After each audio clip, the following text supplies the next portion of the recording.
I suppose I need to set the scene, and really this video is a tale of failure. It is an account of my attempt to build something called a flame licker or a flame eater engine, about which I know virtually nothing, never seen one before, with not 100% success.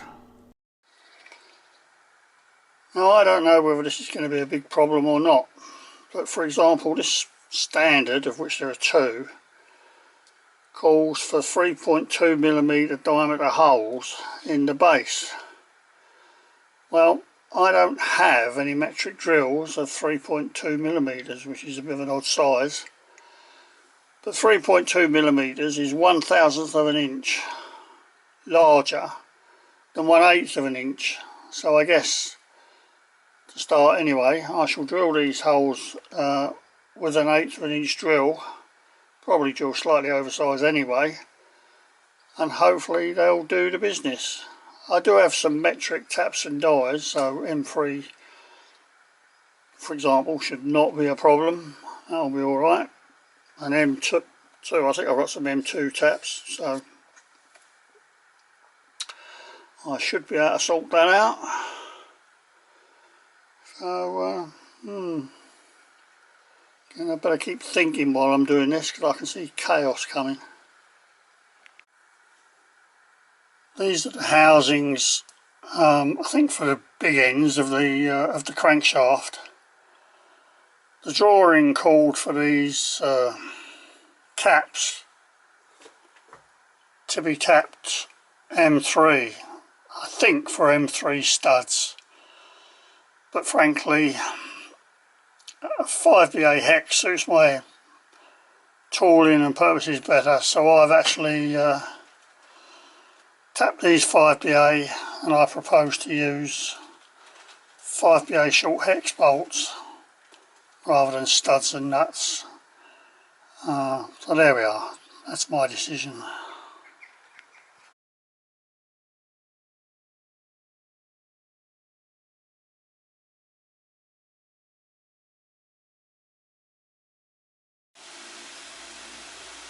Okay, I've fabricated up the crankshaft, which runs true, I'm pleased to say.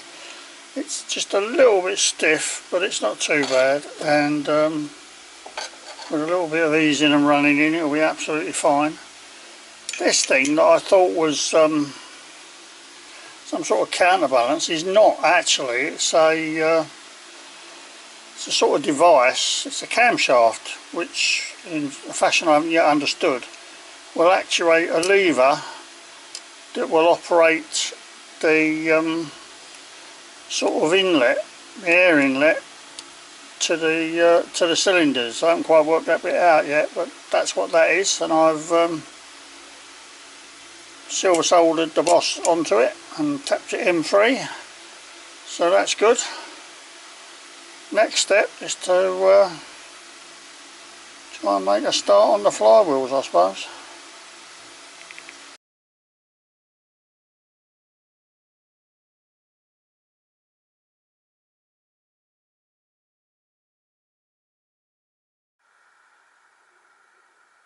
So I'm trying to clock in the first of the two flywheel castings using the 4-jaw chuck rather than a faceplate. But anyway, the thing to note really is this indicator measures tenths of a thou. So from there to there is actually a maximum of 0.002 of an inch. It's a very fine indicator. So although the needle flies about a bit,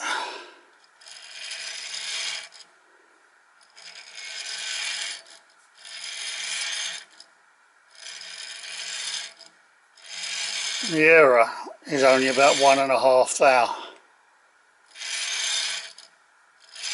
which is good enough for me.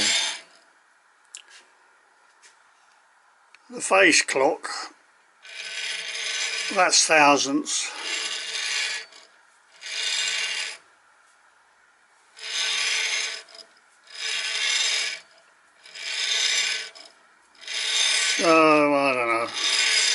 Bearing in mind it's a casting, the run out here might be 3 or 4 thou, but certainly good enough for me to machine, I believe.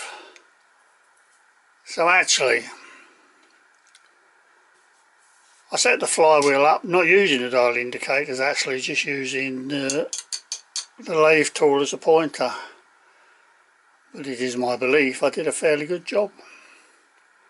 But I suppose I would say that, wouldn't I? Actually, the way this flywheel is machining, I don't believe it is cast iron. It's more likely some sort of cast steel, I think. Not cast iron.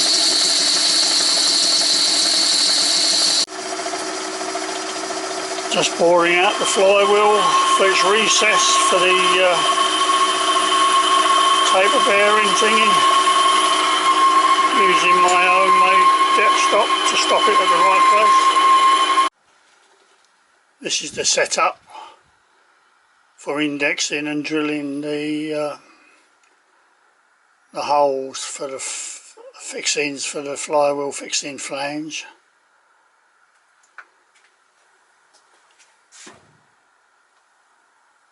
And this is my homemade indexing device on the back of the lathe, being put to good use. Saves a lot of effort really.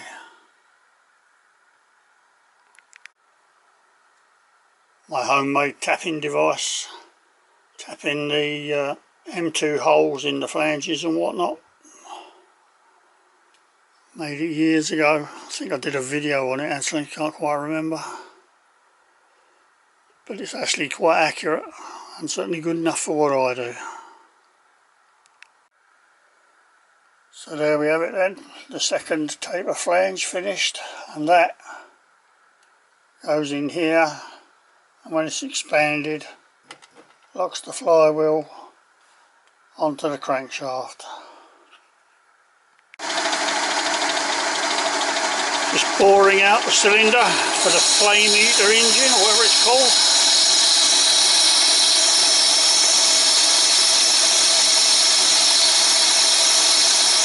Using my homemade steady that I made years ago.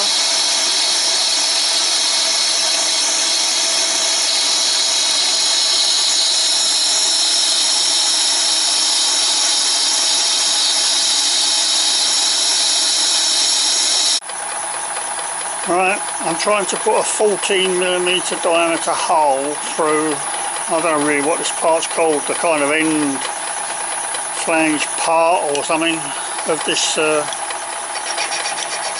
flame eater engine. Nerve wracking really.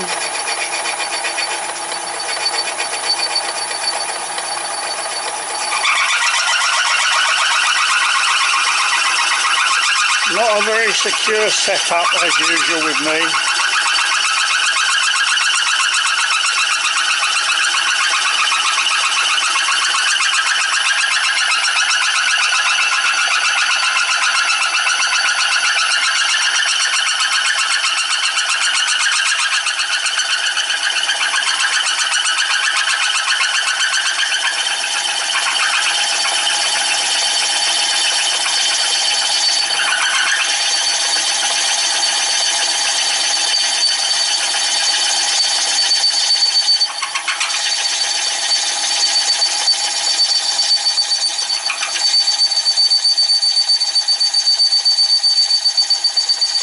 I'm using a collet chuck because I'm not very happy about putting this size of drill in a normal drill chuck, I have to say.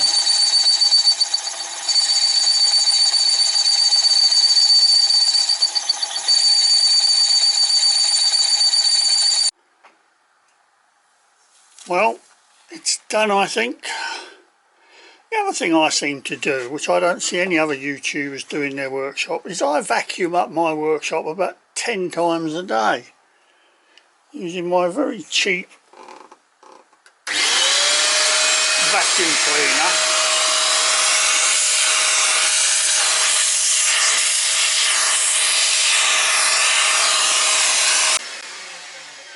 Thing is, I can't stand swarf everywhere, and I certainly don't like brass swarf or whatever this is, probably bronze, stuck in my fingers, which is what seems to happen if you don't keep the place well vacuumed. The other thing about continually vacuuming up is that if you're like me, forever dropping your number 54 drills or your 10 or 12 BA nuts or bolts or whatever, you spend a lot of time, even at my age, 78, scrabbling out around on the floor to pick them up. And trust me, there's nothing worse than a bit of swarf stuck in your knees or your trousers if you happen to be wearing them. I'm not at the moment, I'm wearing shorts. Anyway, to swarf stuck in bits of you, which you then wake up in the middle of the night and think, what's that hurting? Oh dear. There we go. So I've made and fitted the end cover to the cylinder and made a start on what I think is the exhaust. I wouldn't swear to it. So we're getting on slowly.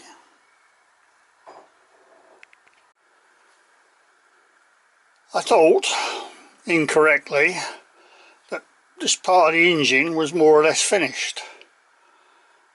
What I've been pondering about is there's some O-rings, and where on earth were they supposed to go? And I woke up in the middle of the night and I've just realised that at least two of them go on the outside of the cylinder and form a water seal for what I now realise is a kind of water jacket around the cylinder. In addition to which, I finally worked, there's a hole here which I've followed the drawing and drilled a hole and thought, well, I don't know what it's for, but I'll drill it. But I now realise, of course, that this is a drain point for the water jacket. So I've got to fit some sort of drain cock at this point. So sadly, and it's annoying, it's very annoying, I think I've pretty much got to take the whole thing apart to try and sort this out. Make this drain cock, fit the two O-rings which are going there. There is a third one, and for the life of me, for the moment, I don't know where that goes. I'm sure, but who knows. So I suppose I've got to bite the bullet and start taking the flipping thing apart, which is not going to be easy. I can't quite remember how I managed to fix that on in the end. I think it's bolted from the inside, but no doubt it will become obvious. Oh dear.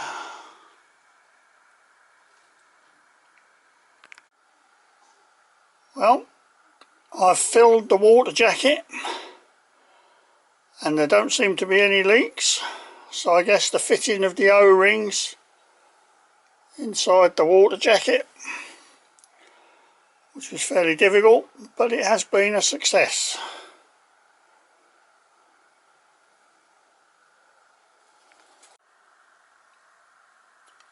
Well, I think the basic engine is completed. I have to make the burner next, and I guess the question is, doesn't seem to be too much friction, but will it work? Absolutely no idea. We shall see. Well, in spite of my complete inability to speak or understand German, I think this engine is now complete. I made a mistake on the burner. I drilled a hole here, which I shouldn't have done. I was going to blank it off, but in the end decided to make it the air inlet for the tank. As the tank level goes down, obviously you've got to let air in. So that's what I've done with that.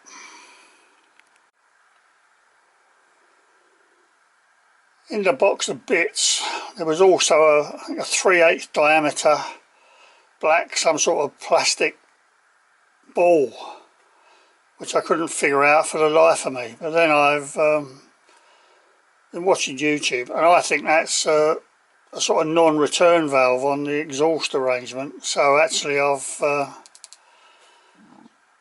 put it in there under the dome. We'll find out. I haven't screwed the burner down as yet, because I'm not totally sure where it is supposed to be in relation to the end of the cylinder and the valvey thing that goes up and down to let the heat into the end of the cylinder.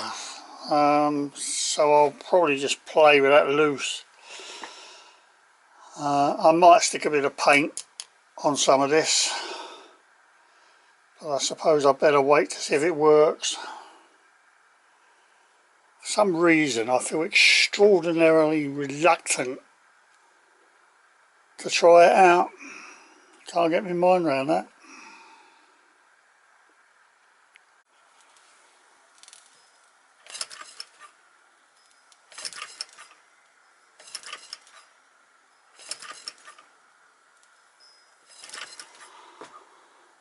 Well, we're not having a lot of luck here,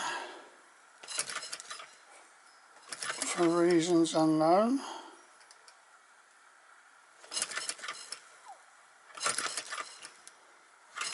I haven't put any water in the water jacket, whether that would make any difference, who can say.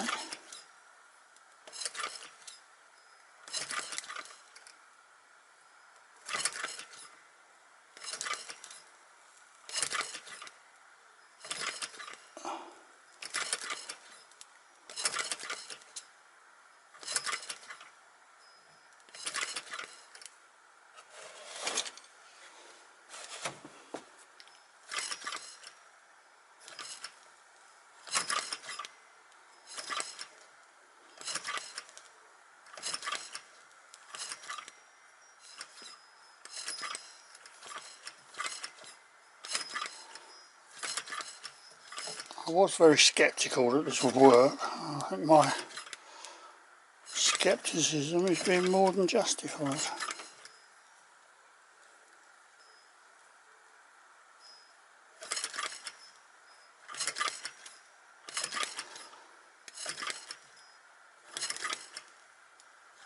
I'll put a bit of water in the water jacket, I think.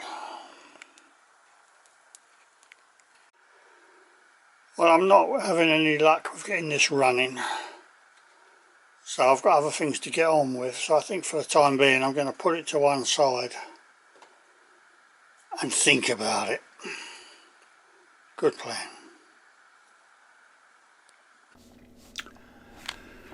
The principle, in theory, is the heat expands the air in the cylinder, which pushes the piston down, and when it gets to the end of its stroke, the heat cools and atmospheric pressure, in theory, pushes the piston back.